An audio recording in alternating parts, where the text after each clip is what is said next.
Assalamualaikum, welcome to Day with Zainab. Good afternoon from Pakistan. Nung nakaraan pa nga ay sinabihan na kami ni Ayasbay na mamasyal sa village nila. Dito lang din sa amin sa Abbottabad. Ito na ang pangalawang beses na makakapunta kami doon. Nung unang punta nga namin ay hanggang ngayon hindi ko pa na-edit yung vlog. Winter season pa that time at ngayon ay matatapos na ang summer. Kina Ayasbay pa lang na village ang napupuntahan ko dito sa Pakistan. May nadaanan nga kami nagtitinda ng inihaw na mais kaya huminto kami saglit para bumili at nakakamiss din kumain neto. Nung unang tanong nga ni Habi kung magkano, ang sabi nung bata ay 50 rupees lamang. Pero nung makita ako ay ginawang 70 rupees na. Kaya natatawa na lang din pati ang mga bata. Dito sa Pakistan, madami nga akong nalaman, mga nababasa at napapanood ng mga Filipinang nakatira sa may village, syempre with their Pakistani family. Ako naman ay gustong-gusto ko ding tumira sa mga probinsya, mga baryo. Basta yung tahimik, maganda at presko ang paligid. Walang mga marites na nakikialam. May ganun pa nga ba?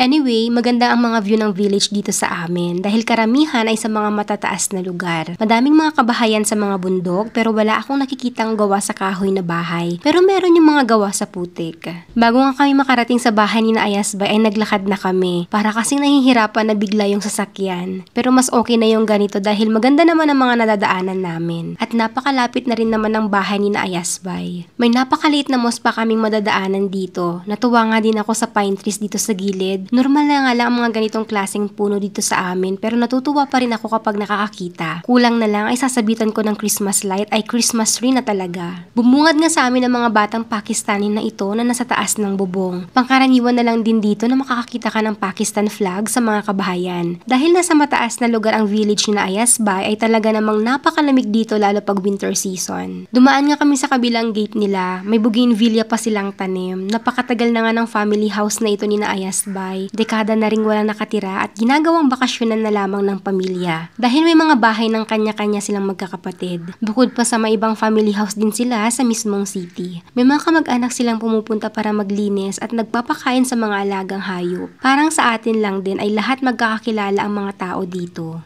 Nakakita ulit ako ng native na manok, yay, parang ang sarap magtinola. Meron ngang inahin pa kaya sabi ko sa mga bata ay dumistansya. Meron ding dalawang baka dito na ewan ko ba, kinakabahan ako sa kanila. Matapang ata mga baka dito sa Pakistan. Pumasok na nga muna kami dito sa room ni Ayasbay at ito nga daw yung area niya. Lahat nga ng mga gamit na nandito ay mas matanda pa daw kaysa sa kanya. Gamit pa daw ito ng lolo't lola niya. Itong mga kama, mesa, upuan, mga crockery, utensils na nandito sa loob ng cupboard, mga picture frames, sofa, orasan, pati nga itong nakadisplay na plastic na prutas ay ilang dekada na. Mga antigo nga lahat at ingat na ingat sila dahil sa may mga sentimental value. Mga pamana na talaga ito sa kanya dahil siya naman ang bunso kako. At alam niyo bang umabot hanggang 135 years old yung lolo niya bago namatay? Aba, napakahaba ng buhay. At dito lang daw yun sa village nila tumira. Kaya sabi ko kay Habi ay lumipat na tayo dito agad-agad. Charot. Lumabas nga ulit kami at nagmamasid lang dito sa paligid. May walnut at fig tree din dito. At nakakita ako ng duyan.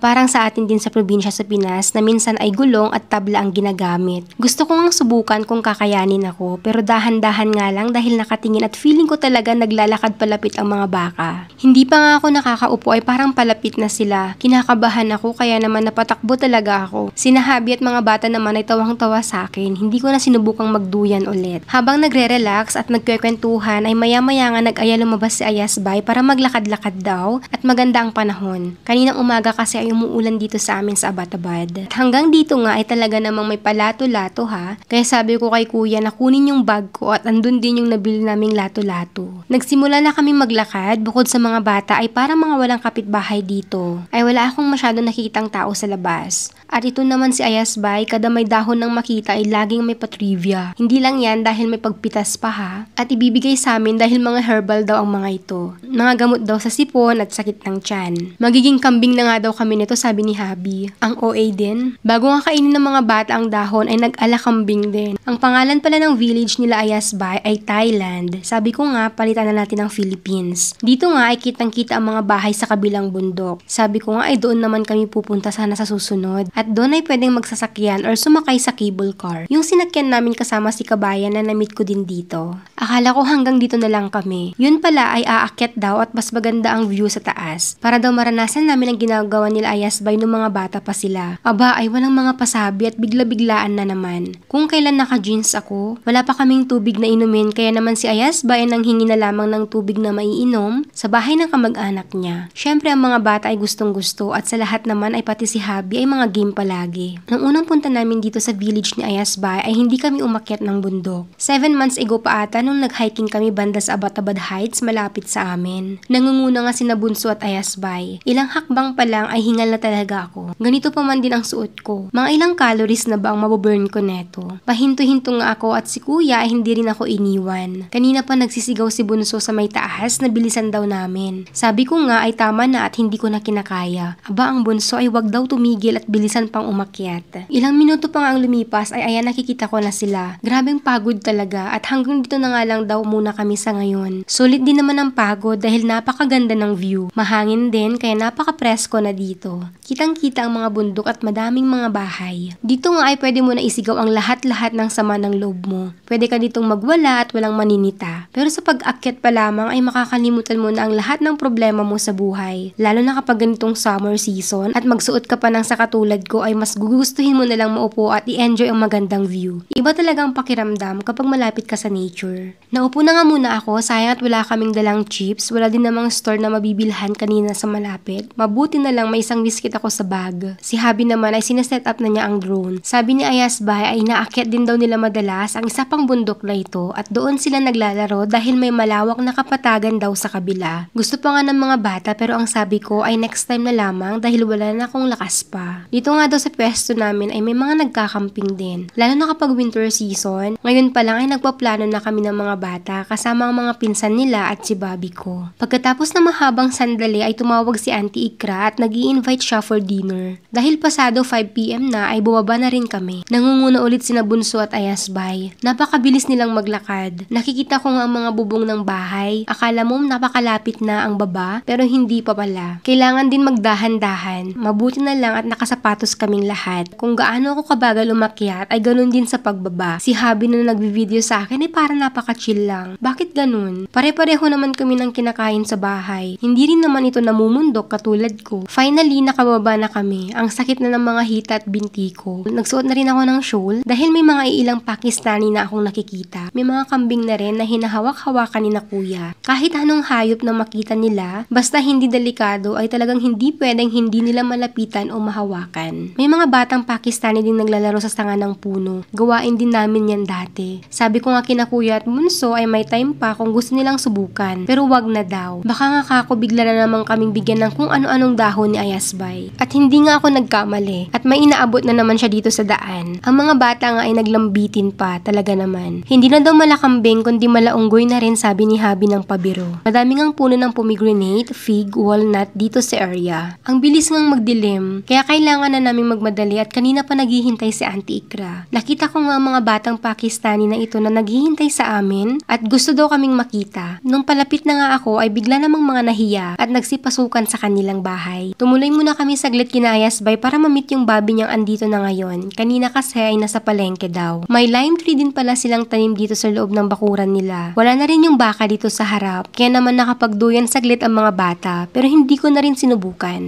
Niloloko ko pa nga si Kuya na manghuli ng manok at masarap ang native para sa tinola. Pero sabi niya ay maaksaya daw ito sa gas. Aba, may alam pang ganun? Waiting nga kami saglit kay Ayasbay dahil nag-uusap sila ng Bobby niya. Pauwi na nga kami at sobrang enjoy kahit nakakapagod ang nangyari ngayon. Bago kami umalis ay lumabas at tinatawag kami ng mga bata. Gusto daw nilang magpa-picture pero nung tinatawag ko para lumapit ay nahihiya naman sila. Di bale at madami pa namang next time. Ang bilis ng oras kapag masaya ka talaga. Si Auntie Ikra ay kanina pa din tumatawag kay Habi. Tinanong kung malapit na daw ba kami. Madalas talaga niya kaming i-invite sa bahay niya for dinner. Pero dahil busy si Habi ay hindi kami nakakapunta agad kapag ganun. Siya nga din yung mga nasa vlogs ko at madalas ko siyang tawaging baby auntie. Napakamaalaga niya sa amin dahil super close si Habi at ang mga anak niya since junior days. At dahil nakatira sila sa ibang bansa ay solo lang siya dito sa Pakistan. Kaya naman sobrang masaya siya pag ganitong nabibisita namin siya ni Habi. At this time ay mamimit din niya si Ayasbay. Siguradong mahaba-habang kwentuhan na naman dahil sabik pa naman sa kausap si baby auntie. Pagdating nga namin ang sabi ko ay tutulong ako sa kusina pero wag na daw at halos naluto na lahat. Dahil pagod din ako sa pinanggalingan namin ay nagpahinga na muna ako. Maya-maya ay pumunta na ako ng kusina para i-check si auntie. Dahil inutusan niya ang helper niyang bumili ng roti at soft drinks. Napaka-active pa rin ni auntie, mashallah. Lalo na kapag may mga bisita ay siya talaga ang umiintindi, lalo na sa pagluluto. Ayaw niyang maupo lamang at mag-relax. Masaya daw siyang pagsilbihan kami. Nagluto siya ng beef at mutton salen. May okra or bindi ang tawag sa Urdu, may talong or Bengal curry. Tinatanong niya nga ako kung gusto ko daw ng fried rice pero sabi ko ay wag na dahil palagi na kami nagra-rice sa bahay. Pagkatapos kumain at mahabang tsikahan ay nagpaalam na rin kami dahil bukas ay may pasok pa ang mga bata. Kailangan na ulit gumising ng maaga. Alhamdulillah sa magandang araw na ito. Hanggang sa muli, Allah Hafiz!